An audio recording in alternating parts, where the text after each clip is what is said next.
Rebecca Dekker, what's happening? How you doing?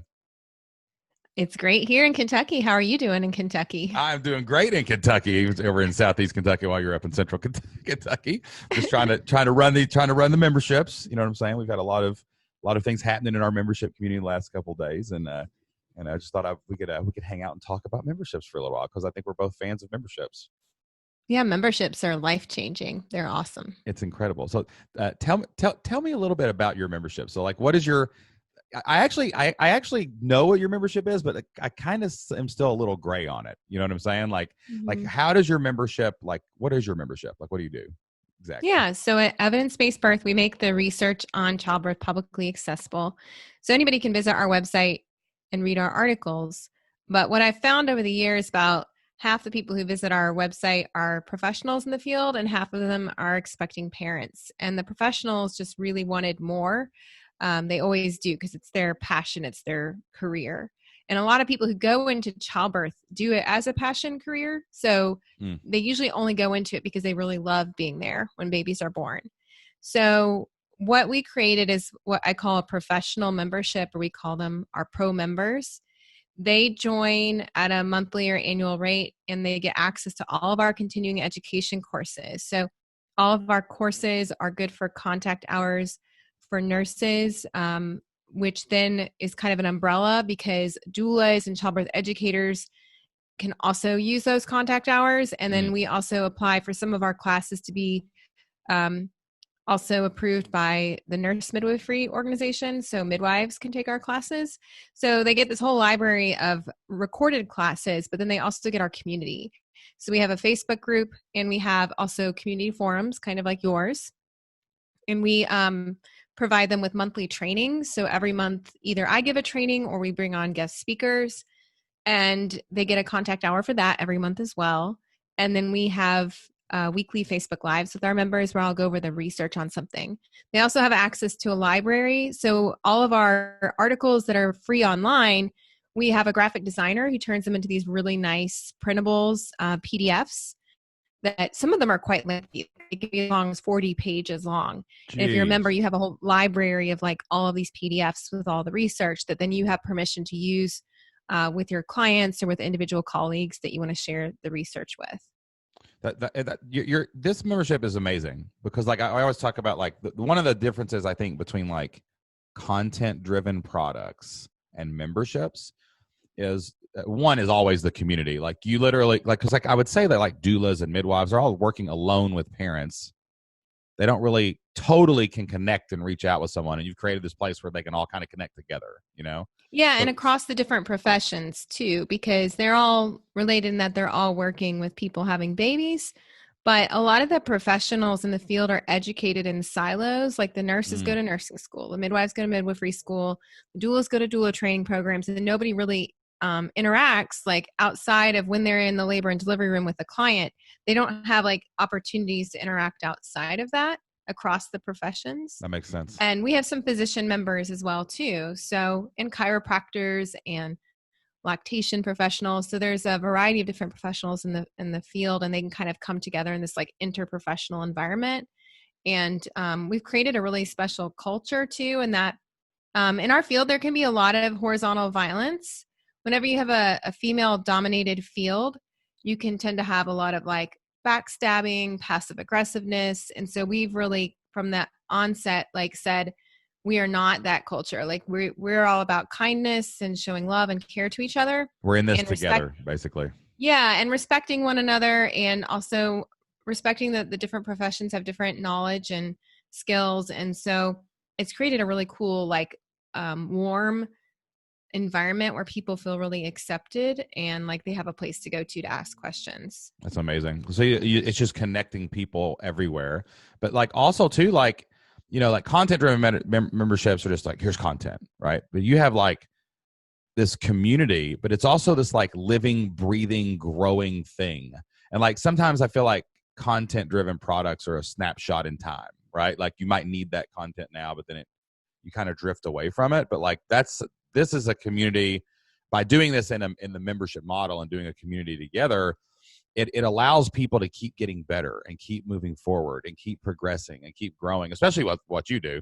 And like, and I always, there's so many different kinds of memberships that I've seen, but like memberships can cause a ripple that no course and not even really coaching, one-on-one can cause, because you do this research with your team and you put this stuff out there and you guide these people together and through these amazing researched articles, but then they go out together as a society and they birth babies. They literally bring life into the world. And it's just this like one little drop at the top where you give them the right research and it goes whoosh. And like, that's just not possible in anything but like a membership community, Yeah, and we encourage them to share what they learn. So, for example, we have a challenge right now. Like one of our perks of being a member is we do monthly challenges where everybody who participates then gets entered into a drawing for a prize. So this month it is our COVID-19 resources. We created a free like crash birthing course. Right. That's amazing. And so if one of our members shares the link to that free birthing course on their social media page, and then they come back and tell us in the Facebook post, I did it, then we enter them in a drawing for like a free autographed copy of my book. So that's just like an example of like, we're encouraging them to go out and share what they learn and the resources. Yeah. And they love doing it. That's amazing. That's absolutely amazing. And I remember when you were kind of like starting this journey into the membership world, like could you have ever imagined how big, we all have goals and we're like, I can do this, but like, could you really imagine being a best-selling book writer and having hundreds and hundreds of nurses and doulas and midwives birthing babies like all over the world, and like and having a managing a team to run your membership? Did it ever comprehend how amazing, how much impact you could make through your membership website? No, it never did. And in fact, when I started my blog, my goal was to like maybe 10 or 12 people would ever even see a blog post that I wrote. You kind of blew that out of the water. I was like, if this helps 10 to 12 people, like I'll be happy. I was really I started blogging just to like satisfy my own love of writing, and to like, I was curious about the research on childbirth. I was trying to go on this journey to understand what the research said about a whole bunch of different things. And I was like, well, I'll just blog about it while I'm doing it. And it just really went crazy. And it wasn't until about 3 years later, about 3.5 years later, that I quietly launched a membership site and got 125 members with. That's a little more than quietly. Yeah. I sent out like roaring into the membership world. Yeah. But I was reluctant to do it because actually it's funny that you talk about, so you're talking about some of the people coming on your podcast. It's actually one of the people coming on your podcast that I listened to an interview that they did. Who was it? Well, it was the Fizzle folks. They did an interview with Pat Flynn about memberships, and they made it sound like maybe it was just my perception, but I perceived that it seemed too hard. And I was very discouraged. I thought it would be too much. I was by myself at the time. I didn't have enough help to like manage a whole bunch of customers. I think I had one virtual assistant, and I just thought it would be too much for me. And I got really discouraged, and I kind of put that thought aside. And it wasn't until I heard that you switched to the membership model that I realized if they did it, if Shane and Jocelyn did it, I can do it. And that's what everybody says. If those two knuckleheads can pull this off. No, that's not what I meant though. But you were kind of like, I won't say you were anti-membership, but you weren't totally sold on it until you went to that conference and you like said it over the airplane. You just made plans to switch everything over. And we switched when the day we realized that all of our misconceptions about memberships were completely wrong, you know? And it was really just ignorance at the time. We didn't understand because we thought the same thing. Like, how am I going to manage 400 people and 500 people? And how do I do all these things? And is it really passive income? But like, we realized it was a lot harder to sell expensive stuff. Like it was just so hard to sell big, expensive courses and things like that. And if you broke it into the membership model, it was easy to sell a monthly payment. And two, we were already kind of doing it because we were selling monthly packets of lesson plans. So we'd be like, hey guys, it's time to buy August. And we'd have to resell everything again. Yeah. And we were like, wait a minute, we already have a membership. We just need to switch, you know? And everything changed when we realized, it's not hard to lead a community. The management of the many is the same as the management of the few. You just have to have systems and organization and a plan. And it's a lot easier to keep your customers a lot longer when they join on a monthly plan. So everything financially, the energy that we expend now compared to what we were spending before we did memberships is not even in the ballpark. And I mean, we spend energy when we want to spend energy now, not, oh crap, we're out of money, let's launch again, Mm-hmm. Yeah, I was doing the launch model before that, and it was although I got a great response every time I launched a new continuing education course, I just realized that it wouldn't create enough stability for me and my family if I wanted to leave my job. So that was around the time when I was really considering leaving my job as a assistant professor and in my college of nursing, and I just knew that there was no way I could just let my family depend on, maybe we'll sell some courses. Right. Like, it just needed to be more dependable. So I'm always been like, I love serving my members because like they're what gives me the freedom to do what I do at evidence-based birth. So it's this great like symbiotic relationship in that I'm able to like pay my bills and keep my lights on. And in the same time, like I feel really passionate about serving them because they are helping me. And so it's this really cool like relationship. Pay your bills, keep your lights on, spend a month in Hawaii, stuff like that. That's all you got to do. That was a sabbatical we took. Got the sabbatical going. I've actually put a goal to take a sabbatical next year in May, starting in May. We're going to go because cheerleading ends in May. And I think that we'll be, I want to build my team out a little bit more to where I can just go on a sabbatical in May. So you inspired me to put that on my my goal sheet. Well, every 7 years, a professor is supposed to kind of, stop teaching for a semester or two. So I always thought when I was younger, I thought that meant your professor got to go on vacation for a year. And then I found out that no, you go and do research and writing and stuff. You let your mind wander. Yeah, which I guess makes sense because I can't imagine many professors like just not working because most of us are like, I'll be drawing funnels. I'll be sitting there trying to write a book. You know what I mean? There's got to be something. But I did. I said I need a break. It was about the time I would have had a sabbatical if I was still in academia. And I said, I just need a month where I just don't have to work because I was getting burned out. So yeah, in the January of 2019, a little over a year ago, we went to Hawaii and we rented a condo and we stayed there for a month with our kids and homeschooled our kids. And I actually didn't work. I logged myself out of every platform and wouldn't let myself go in. And I didn't work. I felt privileged because I was on your fake accounts. I was on your Lifeline accounts that nobody knew about. I thought that's pretty cool. Just in case you need something, Yeah. How many members do you have right now all over the world? I know we have more than 1,000, but I'm not sure how many. Maybe 11 or 1,200. Just think about that for a minute. Like, and how many?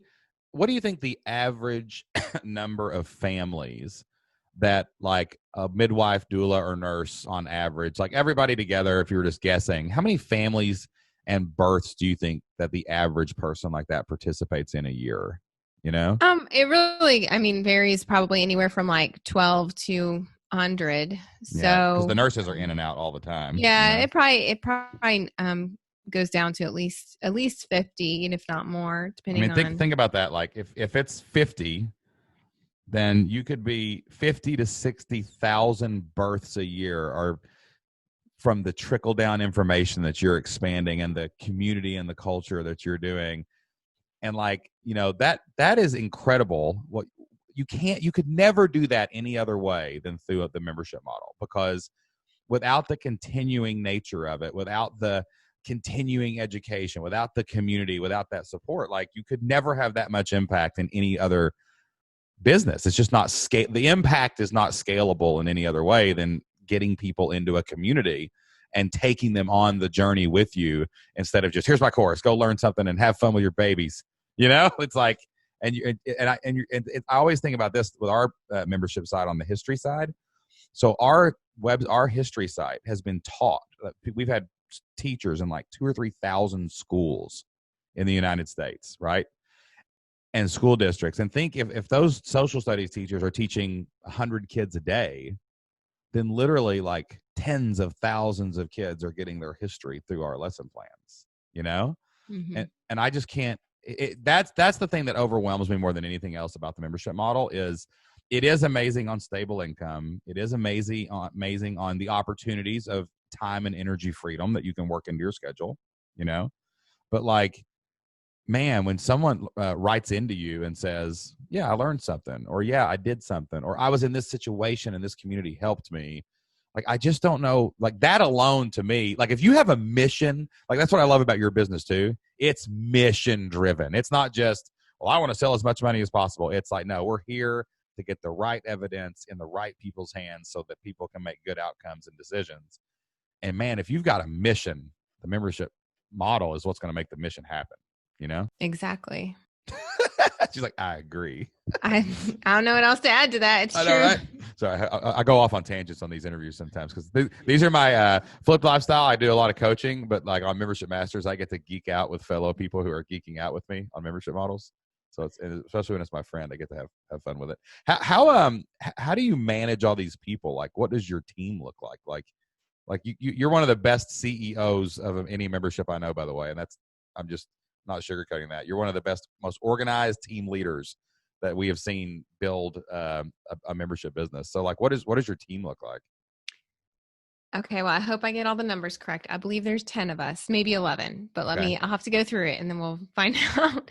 So it started with just me, and I was doing all the research, all the blogging, all the emails, everything. And well, I'm the CEO. My husband, Dan, is kind of what I would call the CFO. He does all of our bookkeeping, payroll, financial reports. He helps me make decisions like if we can hire someone, if we can give raises, that sort of thing. And so he and I work together. He also kind of manages the shop because we do have some physical products that we sell as well. So he's every morning shipping as well. That's kind of a little portion of our business. We also have, I didn't mention this earlier, but in addition to our professional membership, we kind of have the next level up, which is our instructor program, where you can apply. And if you're accepted, you can enroll in our evidence-based birth instructor program, where we train you how to teach our classes and workshops. And we have about, I want to say 260 instructors around the world that are with us, and they renew every year. So are they training nurses and doulas and midwives or parents? So they provide like continuing education. So they teach our classes, but then they also teach parents too. Right. Like and that's another tier of paid thing annually, right? Yeah. Okay. So that's cool. They have an annual renewal. And so we have a director of that program. So that person oversees like all of their kind of customer service needs. She also is kind of moving towards becoming the trainer for those people. So for example, with the COVID-19 crisis, we had to shift all of our classes, which the instructors used to teach in person, are now online. So she's creating like hosting Zoom trainings, getting everybody onboarding to how to teach virtually. And then she also manages the enrollment, the application process, the renewal process. So she's a director of that program, and she's an employee, works 30 hours a week. Okay. And then we have are those W-2 people, or are they all 1099s? So that's an employee, an actual employee. Gotcha. Then we have another full-time, and we have one full-time employee who works 40 hours a week, and she's our operations director. So she kind of manages, like the overall, like what's going on with all of our projects, managing kind of like our content release calendar in terms of like, when is this promotion? When is this? When is that? She handles a lot with our Instagram, which has grown a lot, our social media, and kind of managing different product releases. So she also covers for me when I'm not available. And that's why I was able to go to Hawaii for that month, because she kind of took over. Did you hire that person later in the chain after you started doing some other things? That's one of the newer hires. Okay. So basically you started building out your team through these directors of programs, community serve, or not community service. We're not in jail here. Customer service, and all these other, like, I guess, technical roles and social media. And then you say, hey, wait a minute, I need a manager of all these. I couldn't manage it all anymore. So that person kind of manages all of the projects that aren't necessarily related to the instructor programs, like everything else that we're doing. So then we also have a research editor who is a contractor, and that person has their master's in public health. And they basically help me collect and analyze the research, write articles, send them out for peer review. So she and I kind of work together really closely on getting our content out in articles and classes. And for example, in the COVID-19 pandemic, she's been critical to help me. Like every week, we're looking to see what new research studies have come out with pregnancy and COVID-19. And then she helps me put together a whole summary that we then email to our whole list. So yeah, so that's a really important role, is that research editor role. We also, I'm just trying to think really carefully about each person. We have a coordinator, a contractor who coordinates our professional membership. So kind of takes care of all their customer service needs, welcomes them, moderates their Facebook group, helps me plan the trainings and that sort of thing. So that is a contractor position. We also have another contractor who is actually transitioning to becoming an employee. And that person does all our communications.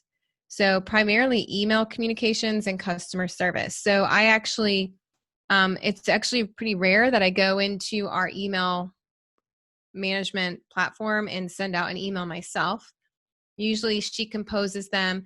If it's something sensitive, she has me sign off on it. But actually a lot of the emails that go out from evidence-based birth, like she sends herself with very little input for me, because she's worked with me the longest out of everybody. So she really knows my tone of voice and everything. Do you check your own inbox, or does she filter that for you? Well, we use Zendesk for I got you. Customer service. I do still have an inbox, but I'm not very good about checking it. And so if people email me there, it's at their own risk.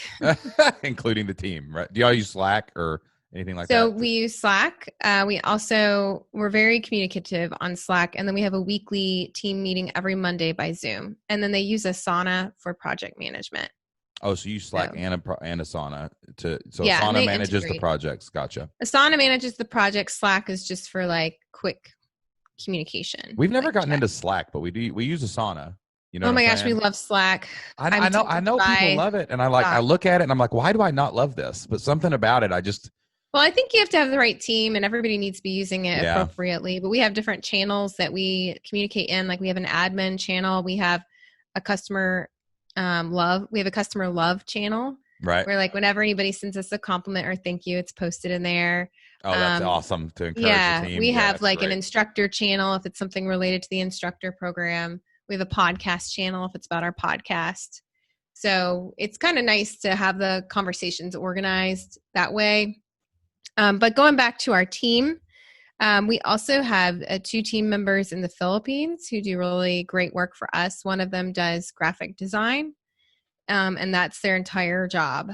And then the other does audio and video editing, as well as some general VA tasks. So we do have a podcast, Evidence-Based Birth. We just passed 1 million downloads. Congratulations. That's amazing. Yeah. Well, and we started the podcast in January of 2018. Got 1 million downloads in just a little over 2 years. That's amazing. That's like top probably 2% of any podcast. You know that, right? Yeah. So that our audio and video editor takes care of editing all of our podcasts, and then different members of the team touch the podcasts before it like gets released. In terms of like our graphic design person makes all of the graphics. Our social media director kind of makes sure everything looks right, has the correct captions. We have our customer service person, scheduling the interviews and writing the show notes and sending out the email.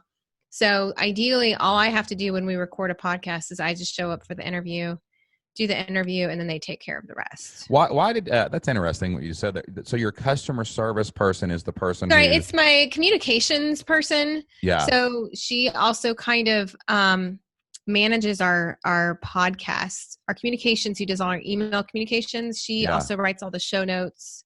So there's some crossover then between the team of helping every project, basically. Yeah, so everybody's kind of cross-trained. Everybody can do multiple things, but our communications person handles like the podcast show notes. And then it's easy because she writes the show notes and she can write the email, you know. Yeah. So similar when you write those two things. Yeah. Yeah. And then we also recently hired a personal assistant for the home, which unfortunately with the COVID-19 crisis, I haven't had them in the home the last few weeks, but that has been super helpful. And that person's doing some tasks from home right now. And I think I've covered all my bases. I might need to double check. That's okay. Slack channel. I don't think anyone's going to get mad at you. It's a great team. We have a really great vibe. We've had very little turnover, and it's a great group. They all get along well. The admin team meeting every Monday is like critical for our team functioning. And how we run that a little differently than most people. In Asana, we have like an agenda of what we're going to cover. And at the beginning of every Monday meeting, we go over our content production calendar, our email production calendar, because basically we want to know what emails are going out over the next few weeks and when, what's coming up on the calendar, is everything ready for that thing? So if there's a webinar coming up, is the webinar set up? Are the emails set up?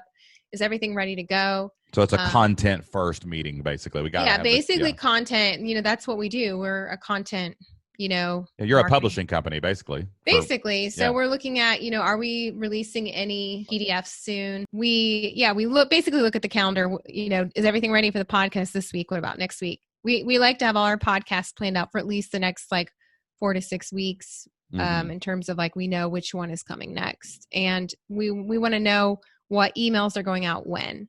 So we're really careful about the communications we send out.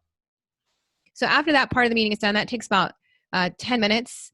And about once a quarter, we'll go over something called our year at a glance. This is something our communications director put together that is basically, we started it off as a Google spreadsheet, but now it's in Asana, where we plan out before 2020, towards the end of 2019, in the fall, we planned out all of 2020. So we know exactly when each thing is happening for our business. And so once a quarter, we look at that and say, all right, what's coming up in the next quarter at our year at a glance. So you think it's going to change with the craziness that went on, or are you just going to keep a little bit? I mean, some things don't change. Like our instructor program is kind of on a spring fall cycle for enrollment, and then summer winter for renewal. So there's some things that won't change. Other things might get changed a little bit. We usually do a big sale of our membership for 1 week in April.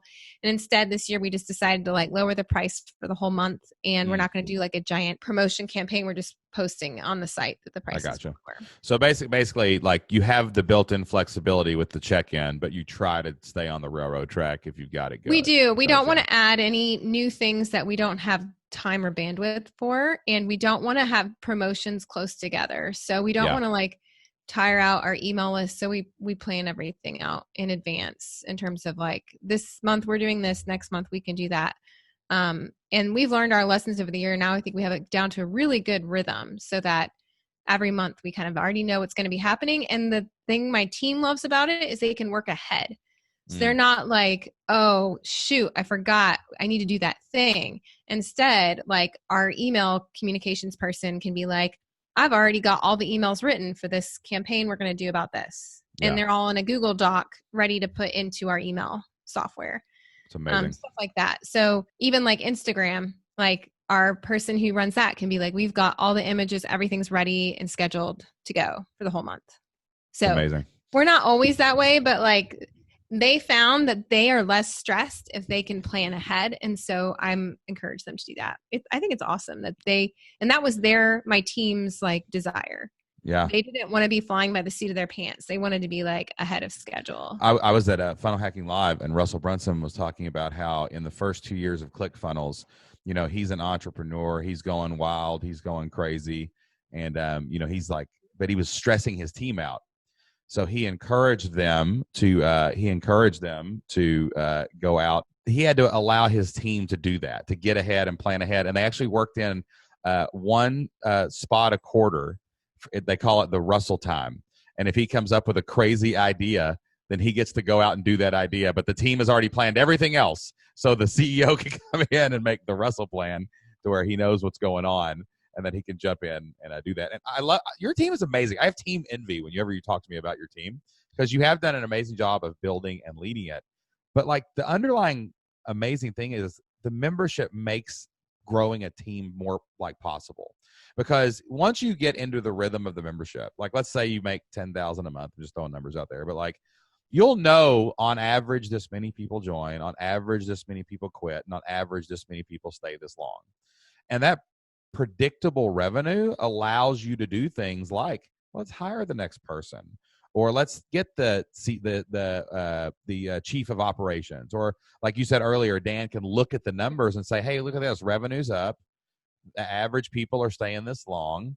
Hey, we got enough money to give some people some raises and things like that. And it just smooths out the decision making process, like in your business. You know what I'm like? Imagine if you were living launch to launch, quarter to quarter, and you wanted to hire that director of operations and bring them full time. It would be like a scary, risky decision instead of a, oh yeah, that's totally possible. It's time to do that. And it gives you that definitive decision making power, you know?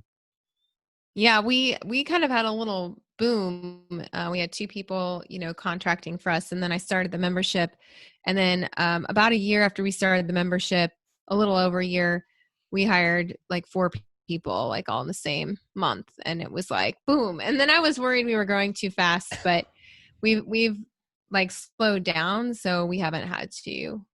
And I've told my team, like, we kind of want to have that company of one mindset. I don't know if you've read that book, but we don't want to grow to be huge, because then I realized it could get way too unwieldy. So we want to keep it small so we can be nimble, so we can react quickly. Like when the COVID-19 thing happened, we could react super fast and serve our audience and kind of pivot.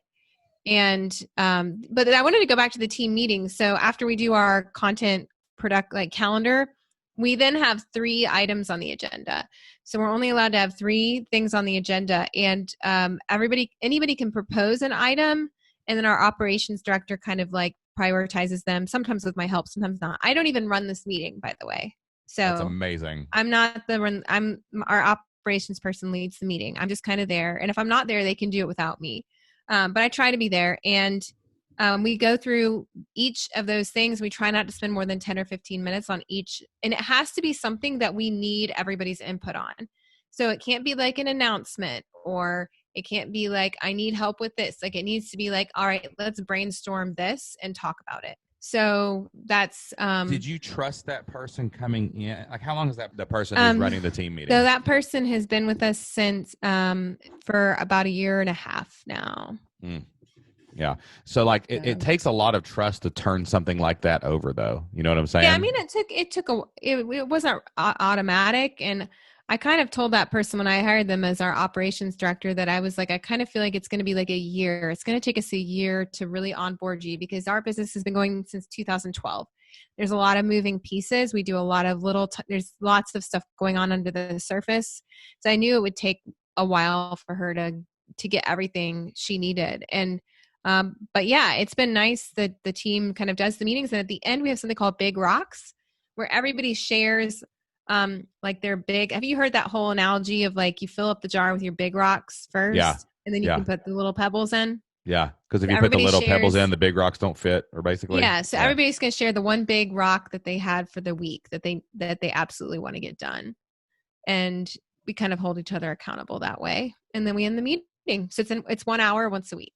Yeah, that's amazing. Yeah. How do you think, how big do you think that like, how big would you want your team to get? Or do you feel like right now your team's in place and like you can scale kind of as big as you want? Because like I always tell people always, this is a very common thing people say to me. Oh, it's just got to be so much work in a membership. No, not really. Like if you have like we have an easy system in place to make sure everyone gets an answer every day in our forums, and we have our member calls, right? And then pretty much the rest, we're like you. We're like a publishing, content creating machine. That's what we do, right? But like, I feel like we could, if we wanted to push the gas, like we could probably scale 5 or 6 times what we are right now, right? We're in the process of kind of hiring out a couple people, but like, I don't think we would need 20 people to add 5,000 people if we wanted to, you know? Do you feel like you guys are in a sweet spot right now where you're growing at the right rate, or I could you do. I scale, or don't. what? Yeah. No, I feel like we're in a sweet spot. I don't want to like grow massively. I want to just keep doing what we're doing.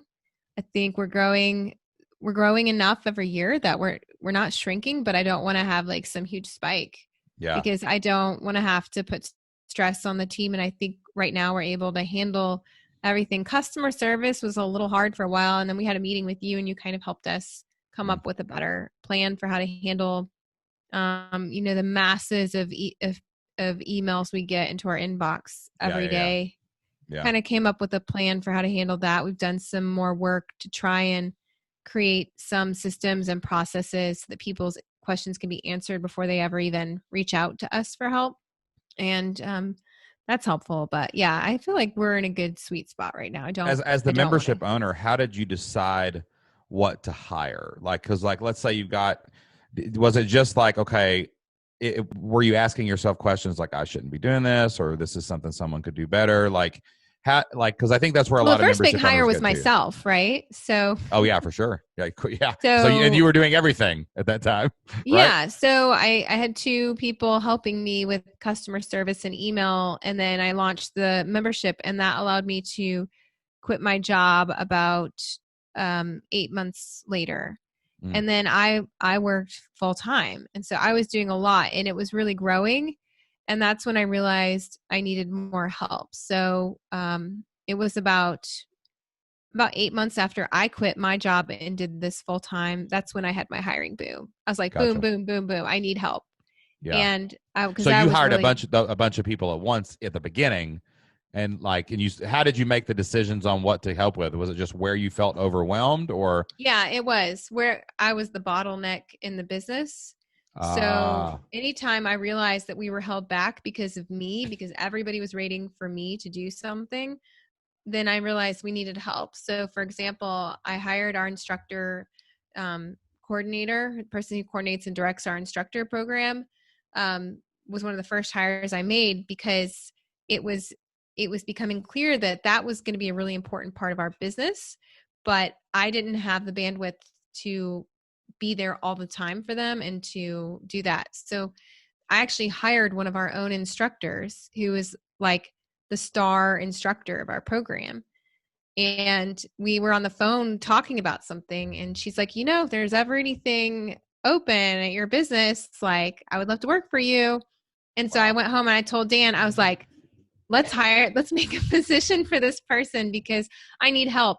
And so there was that. There was help. I needed help desperately with the research because we had published all of these research articles on the website, but research changes in the field of health, right? So you can't just it's not evergreen. It's a little bit evergreen in that the history doesn't change and some of the definitions don't change, but the research is always coming out. Mm-hmm. And I was like, we need to update these articles. And I had no time. So I hired that research editor to help me with that. And then I was like I was creating all these videos for all these courses and YouTube videos. And I just could not edit them. And so I hired a video editor. And then I was like, I need someone help to design all our graphics. So that's when we got a graphic designer. So it just it all happened in a month.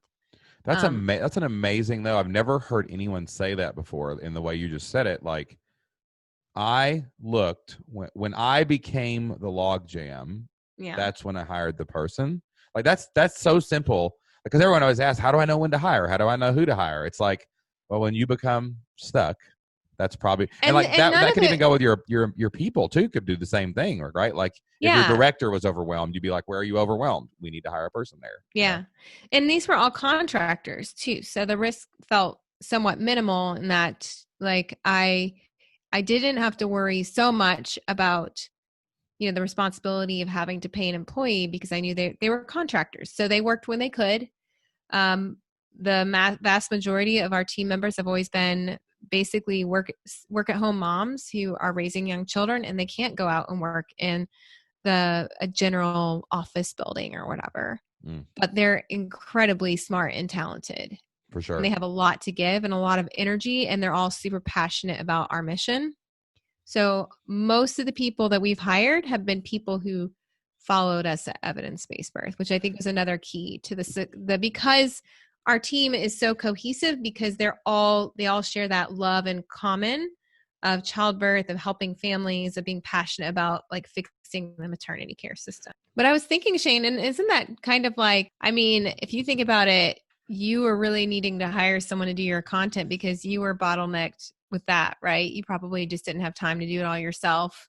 Oh yeah, for sure. That's exactly. I mean, yeah, but it's like you don't intuitively think about it that way. Like I should hire someone when I'm the problem, because you don't want to admit you're the problem, for one thing. We're entrepreneurs. We think we can do anything. You know what I admit I'm the problem all the time. I'm like, I know, right? No, yeah, I'm starting to learn that very much so in my life.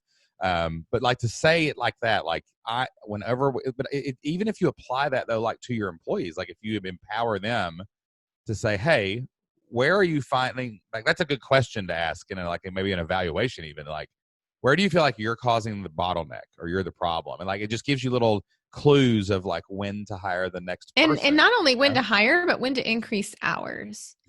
So most of my people at one time or another, we've actually bumped up their hours on their contract or their status as an employee. So it lets them have those more hours, basically. When do we need to add more hours to your contract because you can't get it all done?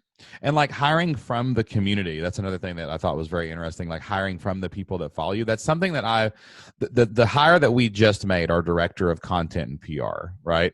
Like that to me is going to be someone now we're hiring this person as a full-time employee, W-2, 40 hours, benefits, everything.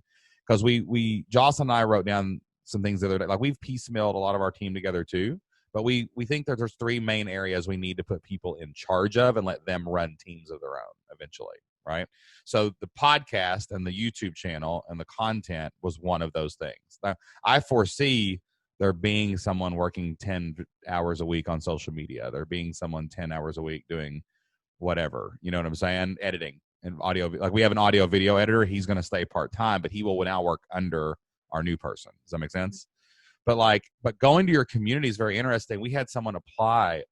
We have a job posting right now for our retention director, who is going to be doing customer service, but also audience management. That's my email person that's going to be checking me, and Jocelyn's communications director, that kind of person, right? Like managing all of that. And like someone from the community sent me a message and they were like, look, I've been doing my own website for a long time, but it would be a dream to work with you guys because I am on board with your mission. I've been in the community 3 or 4 years.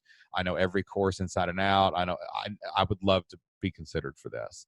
And I told Jocelyn, I said, man, if we had people rising up from our community, they would bring a passion that some people might not bring just to a job because they would be on the same page already as us coming in. Exactly. Have you hired other people from your community? Have you besides that one person? Yeah, most are from our community, except for the 2 from the Philippines that was using Upwork and then converting them over to long-term contractors. Yeah. Was that just because you found some good ones and you're like, wow, we need to keep them. I don't care where they are. Yeah. And I actually, in the Flip Lifestyle forums, I think I documented the whole process of how I went about doing that. So there's like a whole long thread where I documented that. But we also have some smaller contractor relationships where, for example, we have a video company that we've been using to come over to our house to film our new childbirth class videos that we're updating. Gotcha. I've got a Spanish translator that is a contractor that from time to time I'll send her some work. There's other. Do you talk to all these people, even the subcontractors like that, or? Yes and no. I mean, if it's just something related to, for example, the filming, Dan and I talk with them because they're coming to our house to film me. So for sure. Yeah. So Dan handles some of it. Sometimes my team members handle it. For example, we have a medical editor who kind of does a final editing of our research articles, and my research editor sends her the work. So I don't interact with all of the smaller contractors, but I know all of them. Sure. So, What about how do you decide in your membership, like when is it time to bring someone on full time and when is it time to keep a contractor in that role? That, because I think that's a blurred edge sometimes as I'm going through what I think we need to grow to where I think we want to go. Sometimes I have a hard time like, well, does that person really have 20, 30 hours of work? But it still feels like they should be in the meetings on the teams and and a part of me wants them to go to bed every night thinking about Flip Lifestyle, Yeah, Like, I think how do that's you make something that to call? talk with your CPA about, actually, because our CPA is the one who kind of is making sure we're following the law in terms of who's a contractor and who's an employee and how you treat them. There's differences, right? With the contractor versus an employee, and you just have to be really careful not to blur the lines because you need to follow the law. Oh So yeah. So you for make it us, more the of main a, difference yeah, comes down to if you can provide a distraction-free environment and work regularly at regular hours, then we would consider switching you to an employee. But gotcha. if you're just kind of working whatever time you get here and there when your kid is napping or, oh, it's the weekend, I can quick work an hour here. To me, that's a contractor because you're dictating when you do the job. Yeah. Whereas an employee, I mean, and I'm not a CPA or a lawyer, so a business lawyer. So this is not business or legal advice, but how I interpret it is if we are dictating your hours, then you're an employee. Mm, If we're telling you when to work and that you need a distraction-free environment. yeah. If you are making your own hours and you can have kids there or not, you can have a million things going on or not, you're just getting the tasks done on your own time, then that's a contractor. So you don't really care about the role necessarily. It's just literally, this is the task being done. How is it being done? That's how I'm going to decide if How I'm going much to. control do you want over it? Because I gotcha. so, for example, when we hired our operations director, that was our first employee. I wanted to have control. I was like, this is a 9 to 5 kind of job. Like, you're going to be on every Yeah. day, Yeah. so that our team can depend on you. And that can't be a contractor. Like, that's an Yeah. employee because I'm requiring them to be working 9 to 5, Monday through Yeah. Friday. Yeah, So the that's what that was really important to me about the content director. Like we wrote down 2 roles we know we need all the time, and that content person is really, really important to me because like that process has to be managed. I mean, it's dictated by a time. You have to release a podcast on a certain time, a YouTube video, or something like, for example, something may happen in the news. Like I've actually done a couple extra podcasts that I'm going to release over the next couple of weeks for the COVID breakout, right? But I need someone that's going to be like, hey, tomorrow in your flex time, we got to do this because I got something I'm going to bring out at a different time, exactly. And that can't be random person that edits your podcast and batches you up 12 weeks, which is possible if you want to do that. But if you need that immediacy, you've got to have somebody like, all right, I'll see you at the meeting tomorrow morning. I got something new. We got to go. We'll keep our schedule, but come on, people, we got to roll. I think customer service is a lot like that too, like the retention people. Like, I actually view that role though as a marketer. Like that's a daily marketing job is to their only goal is to retain members, right? Yeah, and if anybody's listening who's like, wow, I'll never get to that point. I mean, that was like the last hire we did. The last big Exactly. hire was our first full-time employee. Like we started off for years, all we had were contractors who just worked when they had time. Mm. And thankfully now we were able to, hire that full-time employee. And since then we've switched 2 of our contractors to part-time employee positions, which is great. And eventually I would love to do that with more people if it's the right fit for them. But it's got to be the right fit for them as well, because for some people they prefer to be a contractor For sure. because they have more control over it. The Do you think the team helps you serve your community better too? Like I think a lot of membership owners I know that one trap I've seen with people who get to 1,000 members is it's really nice. It's really amazing how few people it actually takes you to get to 1,000 members. Like you can do it with customer service and you making content. Like I've seen this happen before, but then like service can go down a little. It is harder when so many, like if you, like I think that a good membership, you need community management, probably about every 300-400 people. You need an extra person. I haven't Eyeballing found your that forums. to be the case. I think yours is a lot more like them getting into research and application, though. Well, Correct? I mean, I mean, I have one coordinator who kind of coordinates the professional membership and helps moderate, and then other people will pop in from time to time to help moderate. I wonder if But it's because your people are so like my people are often true beginners, and your people are in the field. Maybe they yeah, I can don't know. handle We their also questions better. curate the community, so we don't accept every post, which Oh, also see, now I don't do that. That's everything's it's well, wild, I mean, wild west. we do have forums that anybody can post in, but in our Facebook group, which I think Facebook groups can take up a lot of time to moderate, we have special community rules about what we will permit and not permit, and it has to be approved by one of our team Are before those paid it's people yeah. in the Facebook group? But Okay. there's like 1,200 people in there, Yeah, so so it's really active. A lot of it posting. is. And so we have specific guidelines about what we accept and don't accept. And I just don't want to waste our team members' time like moderating stuff that doesn't belong in there. Gotcha. So every day we go and approve a couple of posts. So I think it can be done with a smaller team, but a lot of it, like we had to put systems in place, like creating a help desk with like answers to our most frequently asked questions, creating automated emails when people email us asking about something. That sort of thing has helped a lot. I gotcha. So basically, it's not about even like you don't even have to have a big team to serve the people. And we It's set exactly what the membership expectations. Like does. we tell people our goal is to get back to you within 12 hours. Mm. So we don't have like an immediate turnaround, and we try to set that expectation from the beginning. Like we will get back to you, our goal is, every email will have a first response within 12 hours on a weekday. Right. So. And that automatically delivers when people sign up for your like a form or something like that when they submit a request or an email or anything like that. Sorry, when they automatically deliver. Like if I go fill out your form for like customer support, that automatically sends out, hey, we'll get back to you. It's not going to be right away. It's within 12 hours. Well, it depends. On the weekends, they get, and I think night times and holidays, they get like a automated email saying, here's our most frequently asked questions, and we'll get back to you soon. I gotcha. Just to kind of pacify them until you can actually answer the question if it's new kind of deal. Yeah, for a while I was caught in this trap of thinking we needed to provide some kind of like almost 24/7 customer service. And then I think we met you and Jocelyn, and you gave me a little talk about how that's like not possible. Ours actually says 24 to 48 hours and weekends, weekdays. That's what we've gotten to now. Yeah. And I get some hate a little. The teachers in our teacher community are way more angry than the entrepreneurs in the Flip Lifestyle community. They'll email you at midnight, and if you don't reply in an hour, they'll email you back at 1. So it's like we have to be pretty hardcore there. That like it's on the form, says it boldly.